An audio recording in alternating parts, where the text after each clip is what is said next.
আসসালামু আলাইকুম। আতকিয়া আদিবা চৌধুরী আমন্ত্রণ জানাচ্ছি এনটিভির মধ্যাহ্নের খবরে।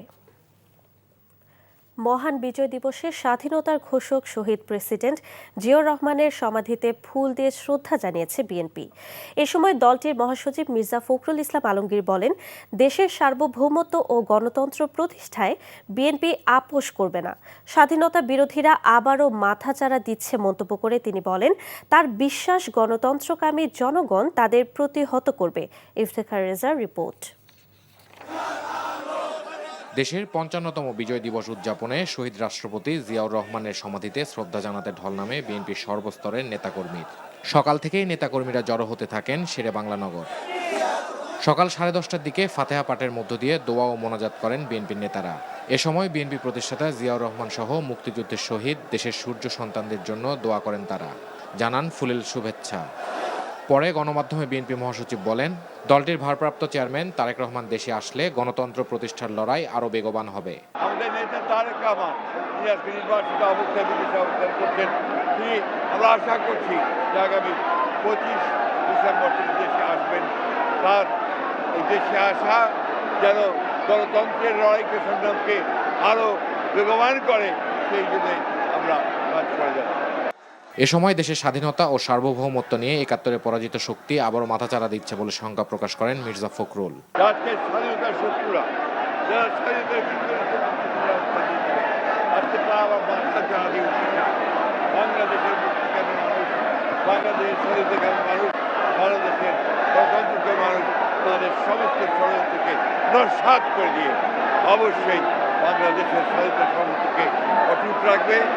সেই সাথে বিএনপি চেয়ারপারসন বেগম খালেদা জিয়ার সুস্থতায় দেশবাসীর কাছে দোয়া চেয়েছেন মির্জা ফখরুল। Iftekhar Reza, NTV news, Dhaka. বিজয় দিবস উপলক্ষে রাজধানীর সোহরাওয়ার্দী উদ্যানে যুব ম্যারাথনের আয়োজন করেছে জামায়াতে ইসলামী। কর্মসূচির উদ্বোধন করে দলের আমির ডক্টর শফিকুর রহমান বলেছেন, আওয়ামী লীগ যতবার ক্ষমতায় এসেছে জাতিকে রক্ত আর লাশ উপহার দিয়েছে। স্বাধীনতার পর সোনার বাংলার কথা বলে দেশকে শ্মশানে পরিণত করা হয়েছিল বলে মন্তব্য করেন তিনি। আরও জানাচ্ছেন সালাউদ্দিন কাদের। ৫৫তম মহান বিজয় দিবস উপলক্ষে যুব ম্যারাথনের আয়োজন করে জামায়াত ইসলামী যুব বিভাগ। সকাল থেকেই রাজধানীর ঐতিহাসিক সোহরাওয়ার্দী উদ্যানে জড়ো হতে থাকেন হাজারো নেতাকর্মী। ম্যারাথন উদ্বোধন করে জামায়াত ইসলামের আমির ডক্টর শফিকুর রহমান বলেন, ব্যক্তি ও পরিবার কেন্দ্রিক মিথ্যা ইতিহাস রচনার মাধ্যমে প্রকৃত মুক্তিযোদ্ধাদের যথাযথ মূল্যায়ন করা হয়নি। ন্যায় ও ইনসাফ ভিত্তিক সমাজ প্রতিষ্ঠা না হওয়া পর্যন্ত আমাদের ম্যারাথন অব্যাহত থাকবে। জনগণ যাদেরকে তাদের ভালোবাসা, তাদের সমর্থন এবং ভোট দিয়ে বরণ করে নেবে, আমরাও তাদেরকে বরণ করে নেব ইনশাআল্লাহ। মুক্তির এই মিছিলে আমরা সবাই শরীক হই। জনজীবনে শান্তি সমৃদ্ধি ফিরে না আসা পর্যন্ত, ভালোবাসার একটি মানবিক সমাজ প্রতিষ্ঠা না হওয়া পর্যন্ত, তারুণ্যের দুর্বার গতির সমাজ প্রতিষ্ঠিত না হওয়া পর্যন্ত আমাদের ম্যারাথন অব্যাহত থাকবে। রাজধানীর সোহরাওয়ার্দী উদ্যান থেকে শুরু হওয়া যুব ম্যারাথনটি এলিফ্যান্ট রোড, ধানমন্ডি ৩২ হয়ে মানিক মিয়া এভিনিউতে গিয়ে সমাপনী অনুষ্ঠানের মাধ্যমে শেষ হয়। সমাপনী অনুষ্ঠানে দেয়া বক্তব্যে দলটির কেন্দ্রীয় নির্বাহী পরিষদ সদস্য সাইফুল ইসলাম মিলন বলেন, শরীফ ওসমান হাদী কোনো একক ব্যক্তি নন, তিনি ভারতীয় আগ্রাসনের বিরুদ্ধে প্রতিবাদের কণ্ঠস্বর। ওসমান হাদী শুধু একটি ব্যক্তি নয়, আধিপত্যবাদের বিরুদ্ধে, ভারতের দখলদারির বিরুদ্ধে সে একটি বাংলাদেশের কণ্ঠস্বর। এ সময় জামায়াতের সেক্রেটারি জেনারেল বলেন, পাকিস্তানি হানাদার বাহিনী মুক্তিযুদ্ধের সর্বাধিনায়কের কাছে আত্মসমর্পণ না করে পড়েছে ভারতীয় বাহিনীর কাছে। এর মাধ্যমে মুক্তিযোদ্ধাদের অবমাননা করা হয়েছে বলেও দাবি তার। মুক্তিযুদ্ধের সর্বাধিনায়ক জেনারেল উসমানী কেন অনুপস্থিত ছিল? সেখানে জগজিৎ সিং অরোরার কাছে নিয়াজিকে আত্মসমর্পণ করতে হয়েছিল। তার অর্থ পাকিস্তানি সৈন্যরা ভারতের কাছে আত্মসমর্পণ করেছে, মুক্তিযোদ্ধাদের কাছে নয়। আমি মনে করি ওই আত্মসমর্পণ অনুষ্ঠানে মুক্তিযুদ্ধের সর্বাধিনায়ককে অনুপস্থিত রেখে বীর মুক্তিযোদ্ধাদেরকে অপমান করা হয়েছে। মহান বিজয় দিবসের এই যুব ম্যারাথনের মাধ্যমে মুক্তিযুদ্ধের ইতিহাস, রাষ্ট্রের সার্বভৌমত্ব এবং ন্যায়ভিত্তিক সমাজ প্রতিষ্ঠার বার্তা তুলে ধরার কথা জানান আয়োজকরা। সালাউদ্দিন কাদের, এনটিভি নিউজ, ঢাকা।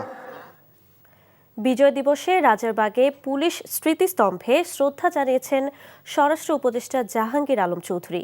সকালে রাজারবাগ পুলিশ লাইনের স্মৃতিস্তম্ভে পুষ্পস্তবক অর্পণ করেন তিনি। এছাড়া প্রধান উপদেষ্টার বিশেষ সহকারী মোহাম্মদ খোদা বক্স চৌধুরী এবং পুলিশ মহাপরিদর্শক বাহারুল আলমও মুক্তিযুদ্ধে প্রাণদানকারী পুলিশ সদস্যদের প্রতি শ্রদ্ধার্ঘ্য অর্পণ করেন। 1971 সালের 25 মার্চ কালো রাতে হানাদার পাকিস্তানি বাহিনীর বিরুদ্ধে রাজারবাগে পুলিশের পক্ষ থেকেই প্রথম প্রতিরোধ গড়ে তোলা হয়। এছাড়া পুরো মুক্তিযুদ্ধ চলাকালীন সময়ে পুলিশ সদস্যরা সম্মুখ যুদ্ধে অংশ নেয়। রাজারবাগে উপস্থিত পুলিশ সদস্যরা তাদের পূর্বসূরিদের সেই অবদানের কথা শ্রদ্ধা ভরে স্মরণ করেন। শহীদদের স্মরণ করে বিজয় স্তম্ভে ফুলেল শ্রদ্ধা, তাদের জন্য দোয়াসহ নানা কর্মসূচির মধ্য দিয়ে দেশ জুড়ে পালিত হচ্ছে মহান বিজয় দিবস। আহমেদ শরীফের ডেস্ক রিপোর্ট। চট্টগ্রাম নগরে হালিশহর এলাকার স্মৃতিসৌধে ফুল দিয়ে শ্রদ্ধা জানান সিটি কর্পোরেশনের মেয়র, প্রশাসনের কর্মকর্তারা সহ সর্বস্তরের মানুষ। এছাড়া নগরীতে বিজয় র্যালি বের করেছে মহানগর বিএনপি ও ইসলামী ছাত্র শিবির।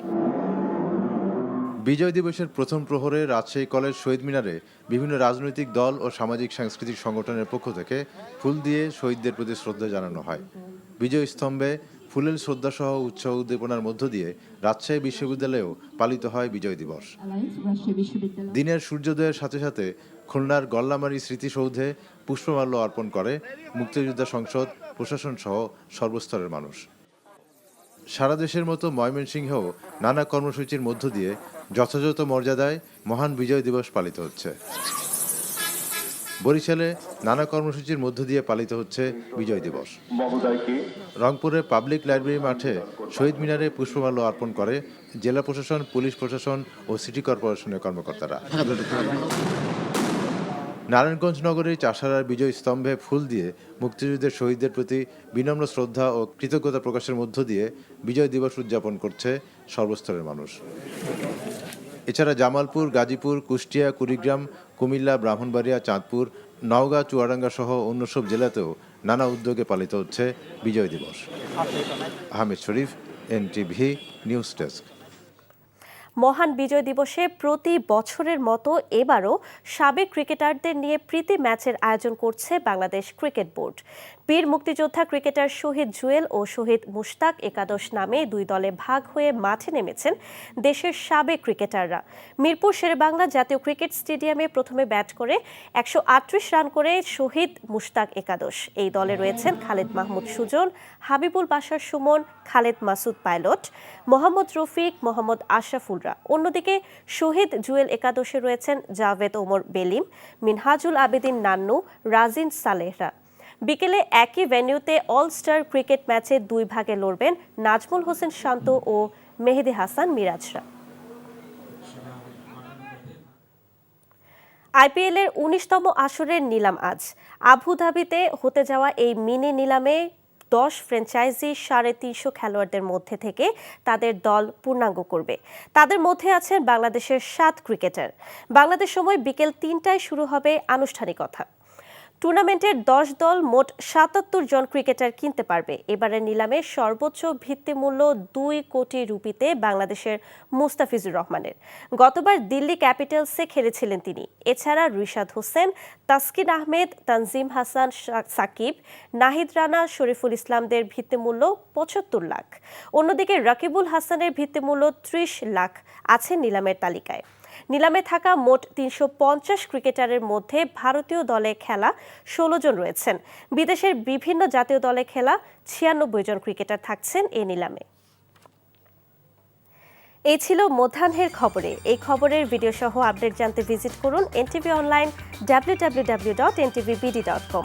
এছাড়াও এনটিভির জনপ্রিয় সব অনুষ্ঠান ও খবরের আপডেট জানতে ভিজিট করুন আমাদের ইউটিউব ও ভেরিফাইড ফেসবুক পেজ। দুইটাই দুপুরের খবর দেখার আমন্ত্রণ রইল। ধন্যবাদ সবাইকে।